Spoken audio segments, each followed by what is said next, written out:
Bonjour à tous, bonjour à toutes.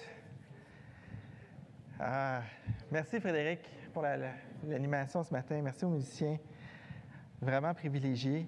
Si vous vous posez à quoi ça sert ça, c'est parce que j'ai une longue prédication, puis s'il y en a qui s'endorment, je vais viser. Non, ce matin, vous voyez, on continue dans notre texte qu'on a commencé la semaine passée et je partageais ça à ma sœur ce matin. C'est un texte compliqué. C'est un texte difficile. J'ai passé toute la semaine à creuser. C'est un texte où l'histoire de l'Église a compris ce texte-là de façon tellement différente. Même encore aujourd'hui, les différentes dénominations comprennent ce texte-là de façon très différente pour des raisons particulières. Mais en plus,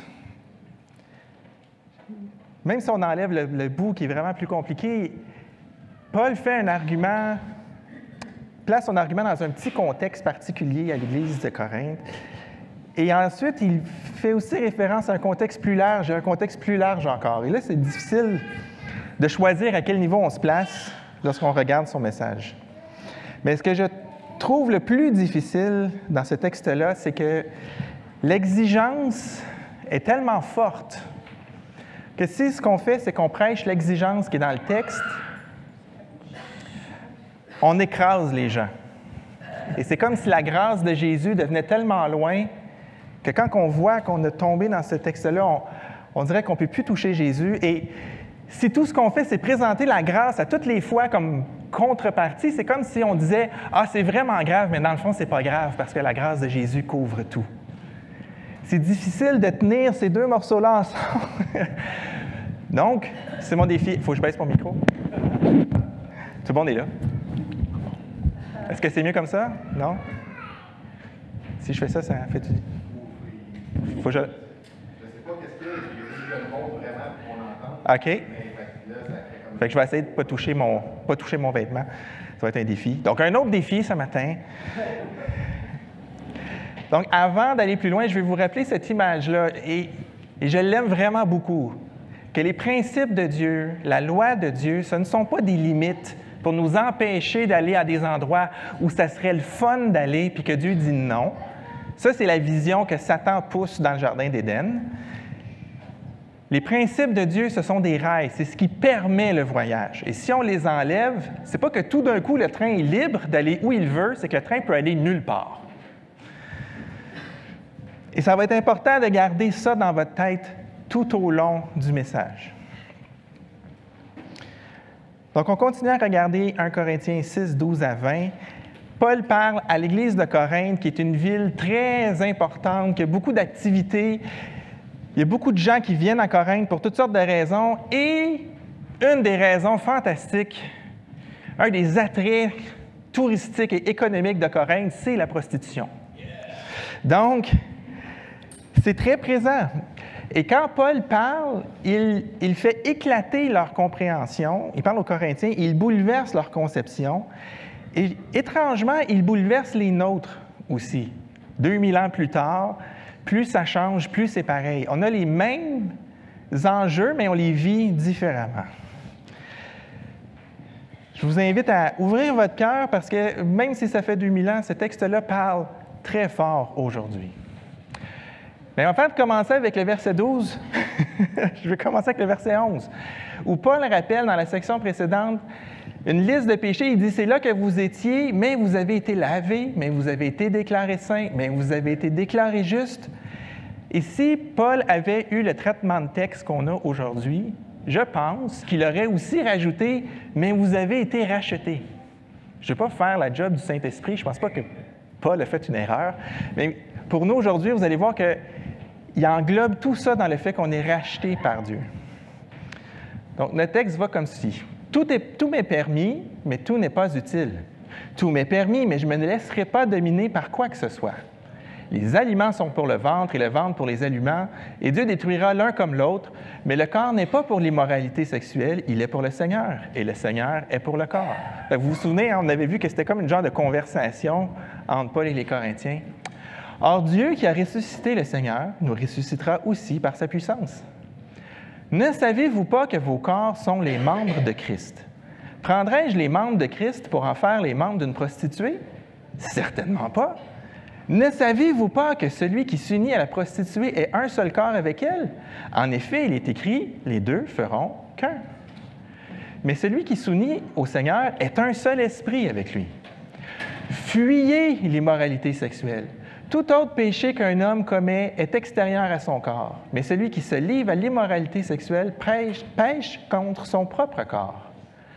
Ne le saviez-vous pas, votre corps est le temple du Saint-Esprit qui est en vous et que vous avez reçu de Dieu. Vous ne vous appartenez pas à vous-même, car vous avez été rachetés à un grand prix.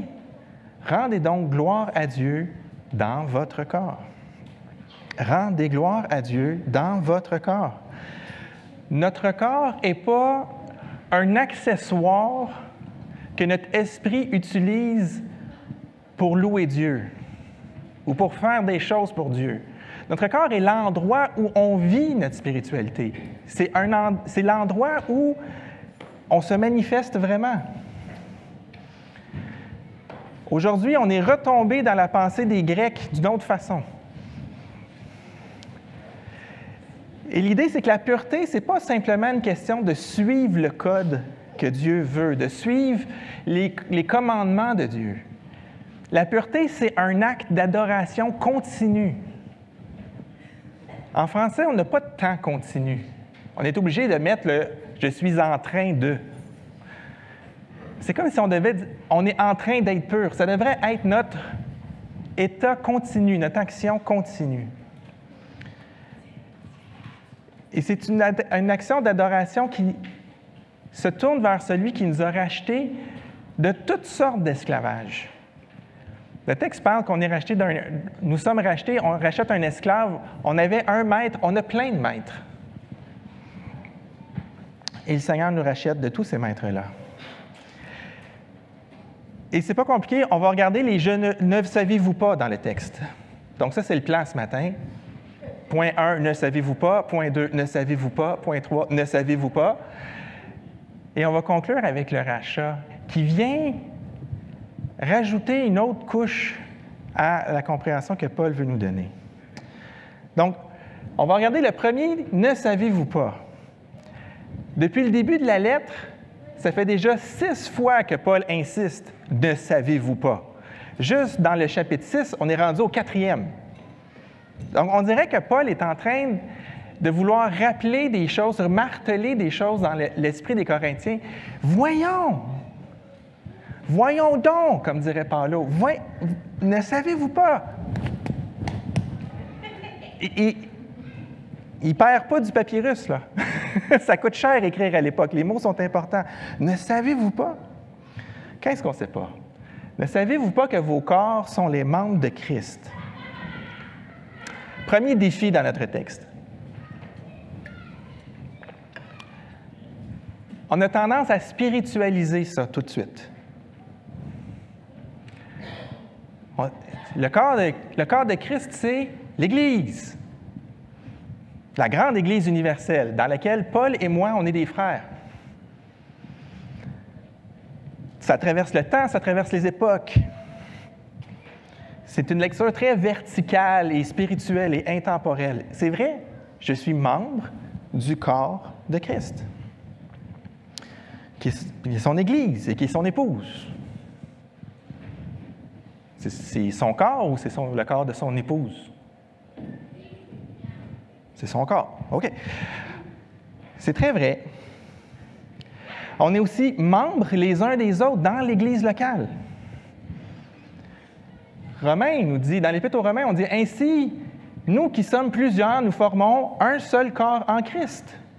Et nous sommes tous membres les uns des autres. » Dans Éphésiens, c'est pourquoi renoncer au mensonge, que chacun de vous parle la vérité à son prochain, car nous sommes membres les uns des autres, membres de l'Église locale.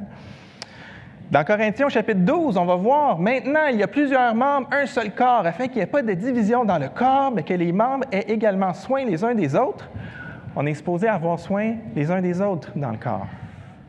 Si un membre souffre, tous les membres souffrent avec lui. Si un membre est honoré, tous les membres se réjouissent avec lui.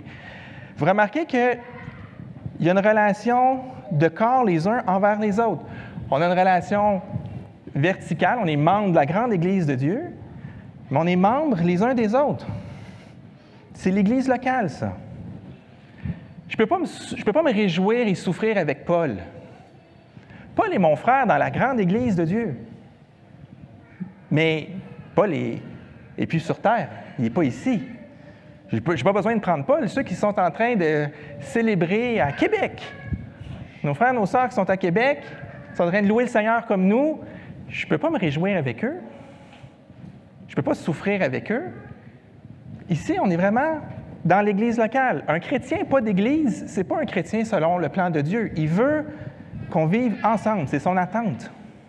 L'Église locale est l'endroit où on vit ça. On forme une communauté ici à l'Église du Lac-Saint-Louis. Et dans cette communauté-là, il y a des gens qui entrent et qui sortent de l'Église à tous les dimanches. Ils viennent à l'Église, ils reçoivent, ils sont bénis, ils profitent des frères et sœurs.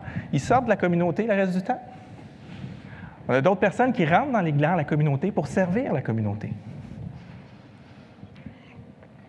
Le but du texte ce matin, ce n'est pas de parler du membership de l'Église locale,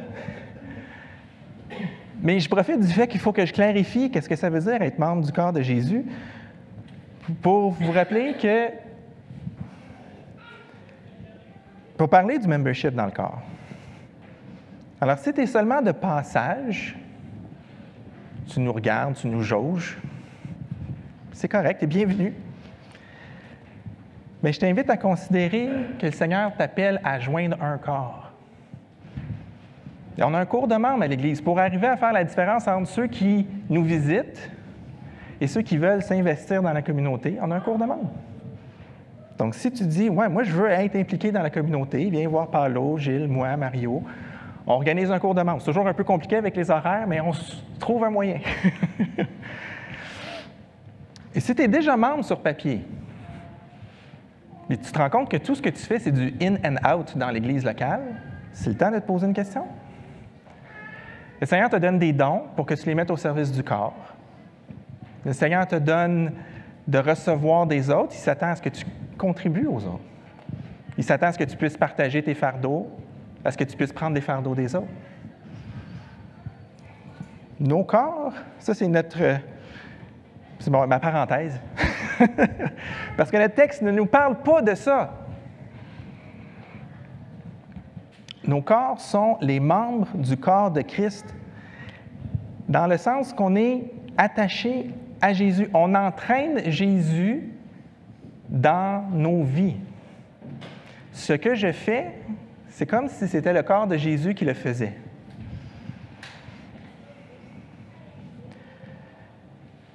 Nous sommes les moyens d'action privilégiés de Jésus dans le monde. Je répète ça, nous sommes comment Jésus veut agir dans le monde. C'est pas que sans nous, Jésus ne peut rien faire. Il y en a qui vont pousser l'image pour dire que si les chrétiens ne font pas quelque chose, Jésus ne peut pas le faire. Je pense que c'est exagéré. Mais en même temps, trop spiritualiser l'idée, c'est pas mieux.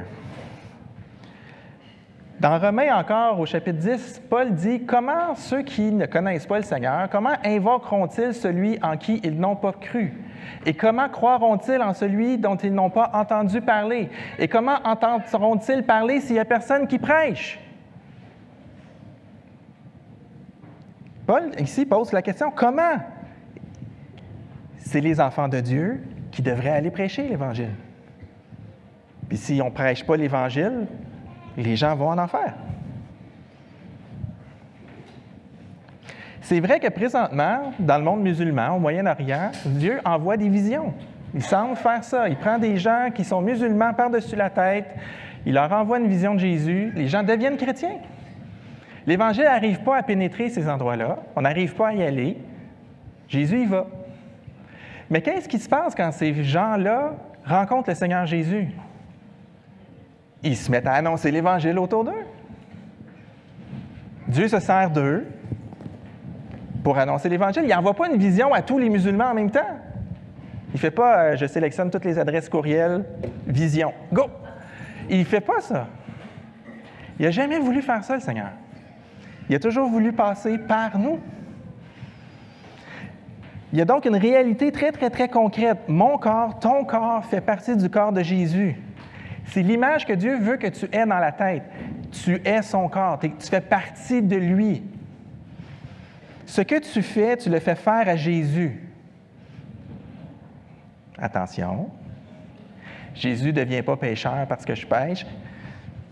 C'est tellement un terrain miné, ce texte-là. Mais j'associe Jésus à ce que je fais. Un peu comme si tu amènes un ami, là, tu dis « Hey, viens avec moi, on s'en va quelque part. » « OK, on s'en va où? » Tu l'amènes dans un endroit super lugubre. Il est comme « Ouais, je ne suis pas très content d'être ici. » C'est pas son choix, mais tu l'as amené avec toi. Jésus n'approuve pas, mais il subit. Et c'est la question rhétorique que pose Paul. Prendrais-je les membres de Christ pour en faire ceux d'une prostituée? Et si ça vous semble choquant, c'est parce que Paul voulait que ce soit choquant. Et si Paul voulait que ce soit choquant, c'est parce que c'est choquant. Ici, on a un exemple où le langage qui est dans la Bible sert à évoquer une réalité plus grande que ce qu'on comprend. Pas plus petite. Il n'exagère pas, Paul. Il est en dessous de la réalité. Il est en dessous de l'impact que ça a pour vrai quand on fait quelque chose comme ça. Mais nous, juste la version réduite, ça nous choque. C'est volontairement. Ici, c'est la sexualité, mais ça peut s'étendre à d'autres endroits qu'on visite des fois dans notre vie. Et Jésus a choisi, a voulu cette union-là avec nous. C'est pété quand on y pense, c'est compliqué quand on y pense. Jésus a voulu se mettre en danger en s'unissant profondément avec chacun de nous. C'est ce qu'il demande à son Père dans Jean 17. Que l'union qu'on a avec lui soit aussi profonde que celle que lui a avec le Père. Est-ce que vous pensez que Dieu a honoré la prière de Jésus? Il crée cette union-là.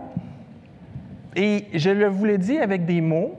J'ai passé la semaine à mariner dedans, à réfléchir à ça, et je peux vous garantir que je ne comprends pas jusqu'où ça va. Je ne peux pas vous expliquer autrement qu'avec ce que je peux trouver comme mot, à quel point c'est profond, cette union-là.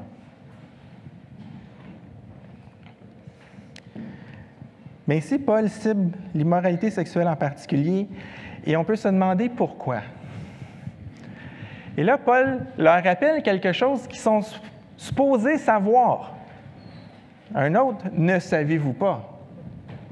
Ne savez-vous pas que la sexualité manifeste une union extrêmement importante? La sexualité n'est pas une activité comme les autres. Elle touche l'essence de notre être. Et je choisis mes mots, je ne veux pas donner un sens trop cosmique ici aux choses. Et surtout pas, c'est un endroit où on peut creuser tellement profond qu'on creuse un trou où on a l'impression que même la croix ne vient pas nous chercher. Mais Paul dit, « Ne savez-vous pas que celui qui s'unit à une prostituée est un seul corps avec elle? En effet, il est dit, les deux ne feront qu'un. » Le sens de s'unir ici, c'est joindre, attacher, s'engager, se lier. C'est que la relation sexuelle manifeste un lien, elle crée un lien, elle fait apparaître un lien.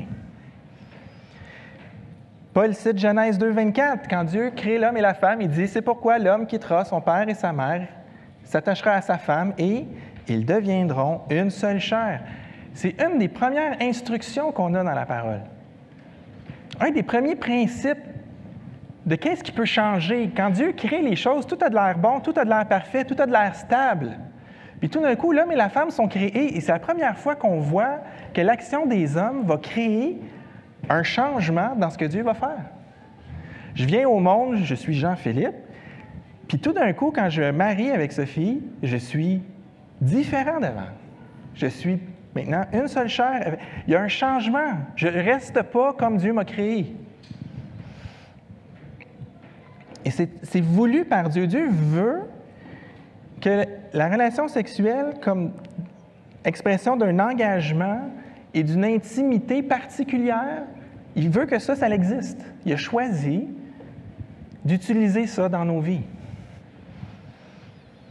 Vous savez, dans la création de Dieu, il y a des organismes vivants qui se reproduisent sans sexualité.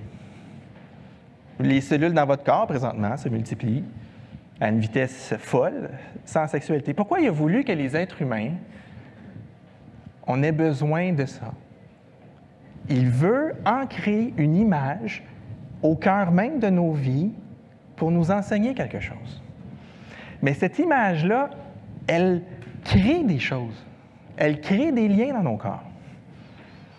Et c'est spécial parce qu'ici, on se détache de notre famille. Au Proche-Orient ancien, et même plein d'endroits dans le monde encore, quand tu te maries, tu ne changes pas de maison. Tu vis avec la famille étendue. Ce n'est pas géographique ici, c'est pas « ils déménagent ». Parce que des fois, ils ne déménagent pas. Mais ils ont quitté leur père et leur mère. Tout d'un coup, c'est plus une famille, il y a quelque chose de nouveau qui est créé. Donc, on peut vivre avec notre famille étendue, mais on a notre propre agence, on est libre de faire ce que l'on veut, on a la motivation qui va venir d'être ensemble, et il y a une relation d'alliance. Je vais vous lire ce que j'ai écrit, puis je vous l'explique, OK?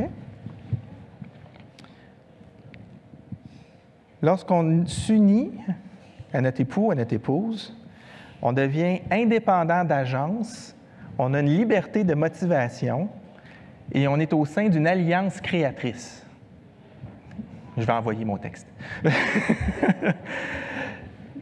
Pour Dieu, la sexualité n'est jamais censée exister en dehors du mariage. OK? Mais aujourd'hui, on comprend le mariage comme un genre de contrat. On signe un contrat de mariage. En Amérique du Nord, du moins, ça marche comme ça. Mais bibliquement, ce n'est pas l'idée. Le mariage, ce n'est pas un contrat, c'est une alliance. Mais aujourd'hui, des alliances, à part ceux qui jouent à des jeux vidéo, on fait rarement des alliances. On n'est plus habitué à faire ça. Une alliance, c'est plus qu'un contrat. C'est un engagement des volontés des individus. On n'est pas lié par un bout de papier. On est lié par la parole qu'on échange l'un avec l'autre. Je m'engage à respecter les termes de notre alliance. Je vais être loyal envers l'alliance.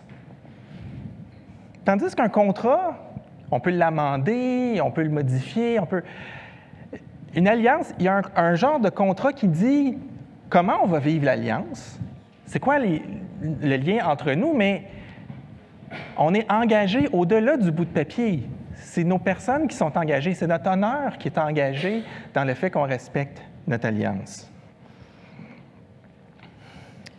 Dans ce cadre-là, un homme et une femme s'engagent l'un envers l'autre à vivre une union d'amour et de réciprocité qui a pour but l'éclosion du couple. Le couple va devenir quelque chose de plus grand que les deux personnes individuelles. Un couple marié, ce n'est pas des colocs qui ont fait une promesse. C'est un autre état. On est ailleurs. Et la sexualité, c'est une force si puissante qu'elle nécessite une protection. Il faut utiliser cette puissance-là avec précaution. Et un des moyens, c'est d'abord l'engagement total un envers l'autre. C'est comme le feu dans la maison. Quand il est dans la cheminée, c'est good. Quand il est sur le sofa du salon, c'est moins bon. C'est une puissance. On se réchauffe, on se fait cuire, on s'éclaire, mais ça doit être contrôlé parce que c'est extrêmement puissant. L'argument de Paul ici, c'est que la sexualité, c'est puissant. C'est pas banal. C'est pas un loisir. C'est pas une activité ordinaire. Et même si c'est une pulsion, même si c'est un besoin, c'est pas comme manger et boire. Ça doit se vivre dans un lien d'amour et d'engagement un envers l'autre. Vous savez, des fois, on dit que la foi chrétienne, elle a une mauvaise vision, une vision dégradée de la sexualité. Ah, yark! C'est pas beau, c'est pas beau, c'est pas beau. Mais j'espère que vous remarquez, en fait, que la Bible, elle a une opinion extrêmement élevée de la sexualité. C'est particulièrement beau, c'est particulièrement puissant, et c'est ce qui fait que c'est particulièrement dangereux, puis qu'on doit le protéger. La sexualité, c'est une image puissante et très vivide, beaucoup de couleurs, pour évoquer le lien que Jésus veut vivre avec son Église. Dans un autre texte, Paul va dire, c'est une image de Christ et l'Église. Et c'est un mystère.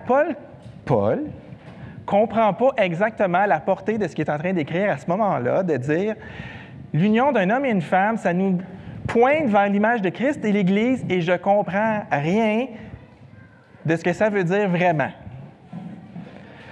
Mais, quand on vit les relations sexuelles, on a un genre d'aperçu de cette réalité spirituelle que Dieu veut vivre avec son Église. Cette intimité qui crée. Et vous remarquerez que rendu au ciel, Jésus dit, on ne se marie plus. L'image est terminée. On ne va pas continuer à vivre l'image, on va vivre la réalité. Donc, ça a un but, tout ça. Ce n'est pas juste une question de « faut perpétuer l'espèce ». Dieu aurait pu trouver plein d'autres moyens, mais il a choisi ce moyen-là pour nous aider à comprendre une réalité beaucoup plus grande, qu'un jour, on va vivre. On n'aura plus besoin de l'image. Maintenant, attention, la Bible ne dit pas que la sexualité crée ou rend valide un mariage. Je ne sais pas votre arrière-plan, mais des fois, on lit ça. L'idée qu'on doit consommer le mariage, sinon il n'est pas valide. Ce n'est pas biblique à proprement parler. Dans Matthieu, chapitre 1, verset 18, on voit que Marie et Joseph sont fiancés, ils n'habitent pas ensemble. Et là, on annonce à Joseph que Marie va être enceinte sous l'action du Saint-Esprit.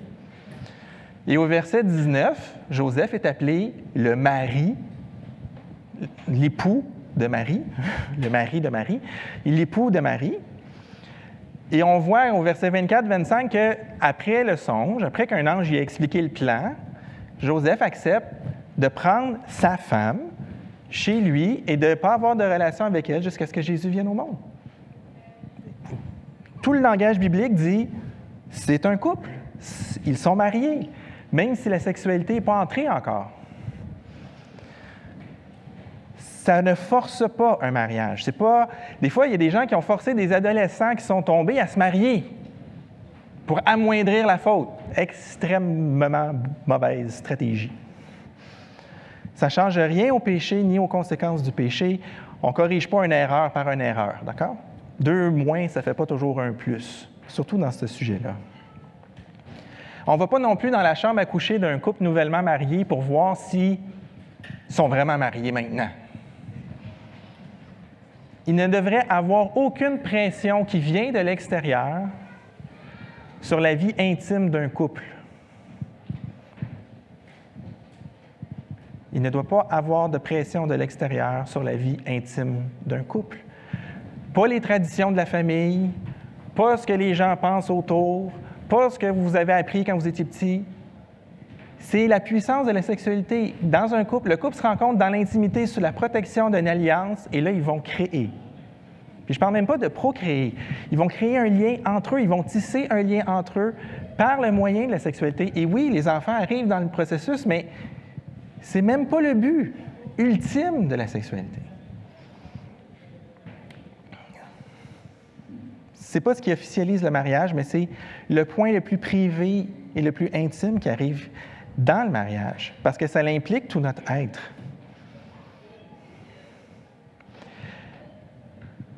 La sexualité crée des liens entre les personnes, et rompre ce lien-là, ça ne se fait pas sans cicatrice. Et ça, c'est le mensonge de notre monde. Et c'était le mensonge des Corinthiens, que c'est sans importance. Et je pense que c'est une des raisons les plus profondes pourquoi la pornographie, c'est aussi destructeur. Parce que ce n'est pas juste des images. C'est comme si on regardait un carnage spirituel. Des corps qui se lient puis qui se déchirent constamment. On regarde une boucherie puis ça ne nous dérange plus. Parce que ça nous rend insensibles. On devient insensible à cette réalité-là. Puis ça, c'est sans oublier tout ce qu'il y a derrière l'écran. L'aspect plus macabre encore avec le trafic humain et tout ça. Mais même si on enlève tout ça, on assiste à des gens qui s'unissent et qui se brisent. Donc, si vous aviez besoin d'une autre raison, en plus une, de fuir la pornographie. Aujourd'hui, on n'a pas des temples comme au temps de Corinthe, où la prostitution sacrée était populaire, mais on a Tinder et Hinge, qui sont vraiment particulièrement utiles si vous vous trouvez un petit plan pour la fin de semaine. Les gens ont trouvé plein de moyens de vivre de la polygamie en série. Ils trouvent « Ah non, c'est pas mon chum, c'est juste quelqu'un avec qui je couche. » C'est pas sérieux. C'est très sérieux. Bien, parce que nos sentiments ne sont pas impliqués, c'est comme c'est pas grave. On a réduit la sexualité à quelque chose de mécanique, comme manger et boire, mais c'est le même combat. Ici, cette idée que quand tu t'unis à quelqu'un, tu es un avec elle. Paul ne vise pas seulement la prostitution ici, il vise la fornication, il vise l'adultère. Ça détruit l'immoralité. Et ça détruit beaucoup de choses. Et là, Paul arrive avec le troisième, ne le savez-vous pas, le 9e dans le texte. Votre corps, c'est un temple. Et là encore, on a tendance des fois à tout de suite sauter à une version trop grande, trop loin, trop spirituelle. Votre corps,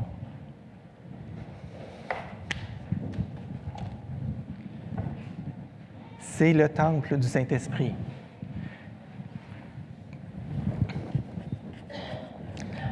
Le temple de Jérusalem, c'était un endroit physique. Ils ont pris des roches, ils ont construit un temple. Et Dieu a décidé de venir habiter dedans. Tu mettais ta main sur le temple, tu pouvais toucher le temple. Ton corps, c'est le temple du Saint-Esprit.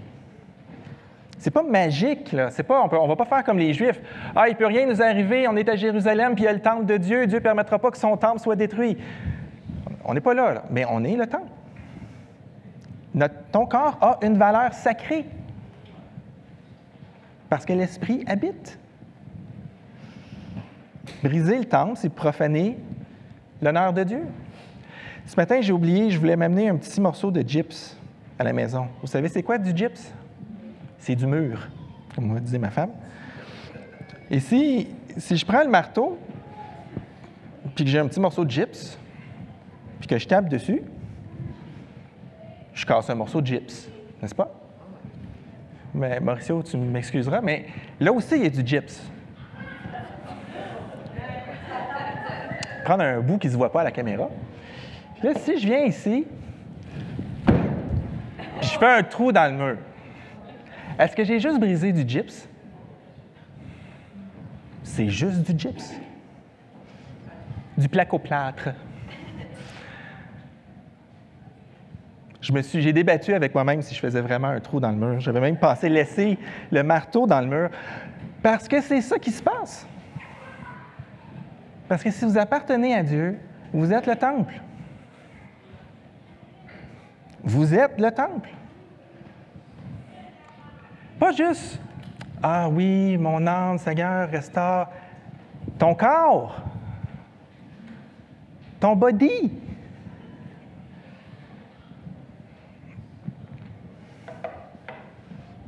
J'aurais-tu dû faire un trou? Mauricio, il me regarde, il dit rien. Tranquille. Mais Paul attire nos regards sur le fait que lorsqu'on vit l'immoralité, on dégrade le temple. Nos actions entraînent des conséquences. Je peux bénir de ma bouche, je peux maudire de ma bouche. Avec mon corps, je peux profaner le temple de Dieu. Même pas besoin de prendre l'avion jusqu'en Israël. Et tout à l'heure, on a vu que l'union sexuelle crée un seul corps. Ici, Jésus nous dit que, unis au Seigneur, on est un seul esprit avec lui. Un seul corps, un seul esprit. On est pacté avec Jésus. On est fusionné avec lui. Pas juste d'une façon spirituelle, qui est d'ailleurs très importante, mais là, aujourd'hui, je dois mettre l'emphase sur l'aspect corporel des choses. Et donc, la conséquence, c'est fuyez! Sauvez-vous! C'est un temps en continu dans le texte. Soyez toujours en train de fuir. Car on est un seul esprit. On est les membres, notre corps est son temple, et on est un seul esprit avec lui.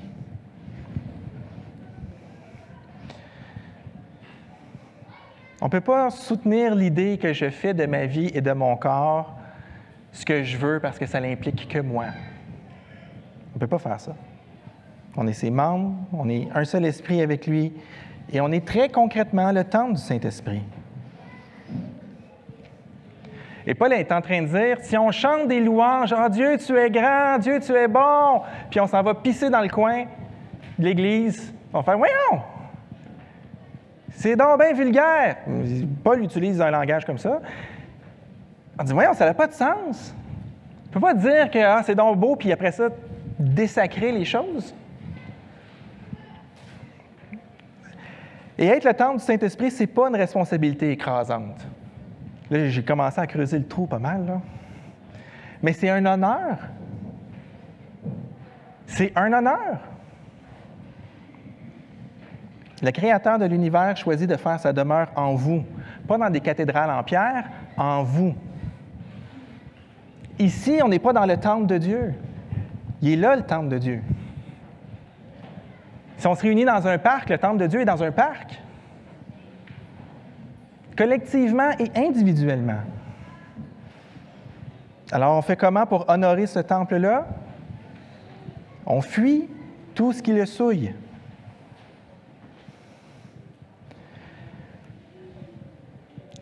La question, ce n'est pas qu'est-ce qui est permis. La question, c'est est-ce digne du lieu que je suis devenu? Est-ce digne de ce que je suis devenu?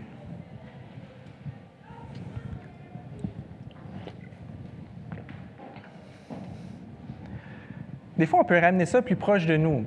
Prenez une personne dont vous admirez la vie chrétienne, que vous dites « Wow, cette personne-là a grandi avec le Seigneur. » Là, vous vous apprêtez à vous mettre dans une situation. Seriez-vous déçu si la personne que vous admirez un peu était dans cette situation? Si vous voyez votre modèle, votre mentor faire ce que vous vous apprêtez à faire, vous auriez quelle opinion tout d'un coup? Mais Dieu veut qu'on pousse. La vraie question, c'est « je suis le temple ». Mais des fois, c'est difficile de concevoir ça. On peut ramener des fois quelque chose plus à notre échelle, mais est-ce que c'est digne de qui je suis devenu? On a été rachetés, frères et sœurs. Et ça a beaucoup de conséquences. J'ai changé l'ordre des mots pour que l'emphase soit plus claire, mais le verset 19 dit « Puisque vous avez été rachetés à un grand prix, vous ne vous appartenez pas à vous-même. » Ça, c'est difficile pour nous aujourd'hui. Je pense que je ferais exploser Internet si je mettais ça en ligne. Vous ne vous appartenez pas à vous-même. Rendez donc gloire à Dieu dans votre corps. Et le vocabulaire... Hein? Le vocabulaire, c'est celui d'un rachat d'esclaves. On échange de l'argent pour récupérer un esclave. C'était quoi notre esclavage? On en avait toutes sortes. On en a vu la semaine passée. La honte, la peur, la culpabilité. Et on a vu la semaine passée comment Jésus vient répondre à tout ça. Je ne vais pas refaire tout ça, mais l'idée, c'est qu'on change de maître. Et à l'époque, le maître prenait sur lui la responsabilité de vêtir, de loger, de nourrir son esclave, de veiller à ses soins. Et en retour, l'esclave offrait son travail et sa loyauté.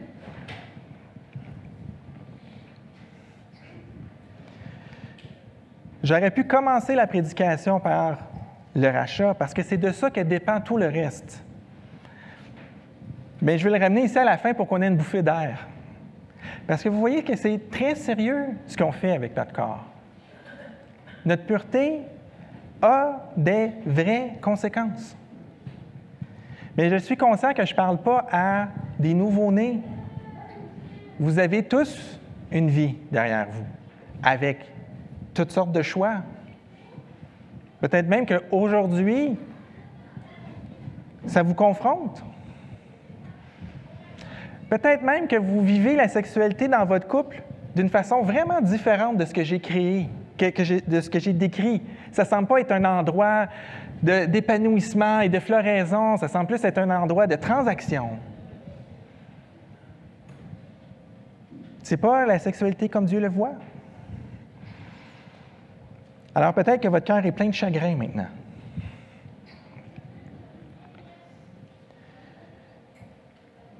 Mais je veux qu'on se rappelle que Jésus a payé pour nos fautes et que Jésus restaure.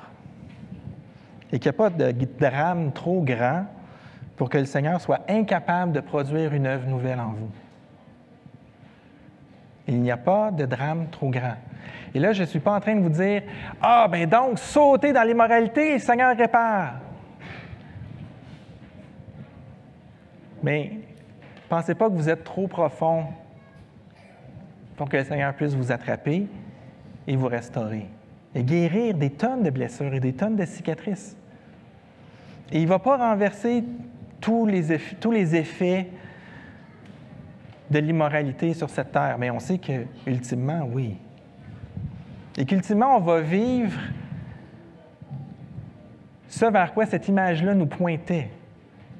Si vous êtes célibataire, puis que vous avez le don de célibat, vous n'êtes pas des plus petites personnes.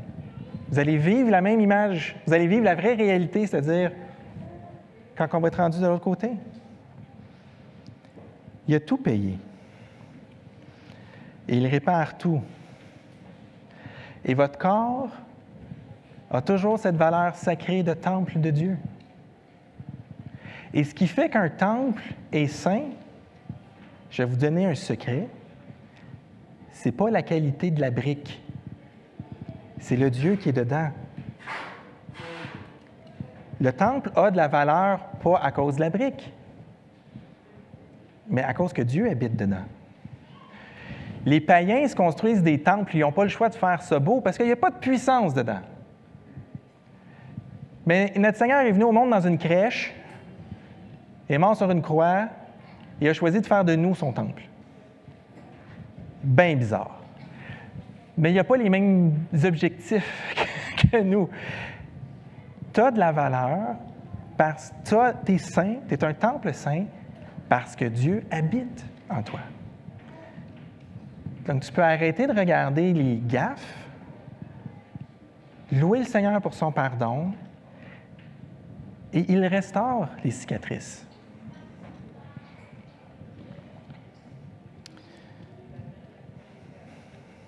Tu n'es pas une roche abandonnée sur le bord de la route, tu es enchâssé dans le mur d'une église, de l'Église. J'aimerais prier.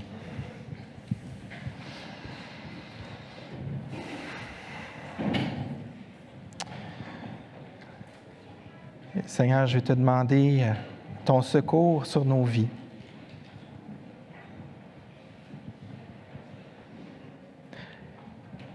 C'est difficile de se voir des fois connecté à quelque chose d'aussi grand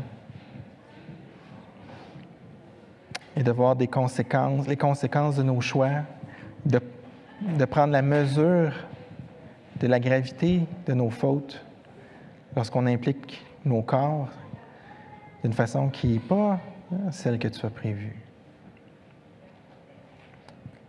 Seigneur, merci pour la croix et pour ces promesses merveilleuses que tu nous fais. Et merci qu'un jour, on va être unis à toi d'une façon si belle qu'on a de la difficulté à s'imaginer, à comprendre aujourd'hui. Mais Seigneur, ce matin, je veux qu'on reparte avec cette idée qu'on est ton temple et que c'est ce qui nous donne de la valeur, que tu habites en nous et que tu prends soin de nous et que tu peux réparer nos vies.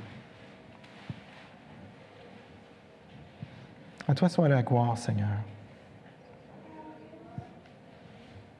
Et que ce soit vivant dans nos esprits, que tu habites en nous et que la pureté est quelque chose pour nous amener encore plus loin. Amen.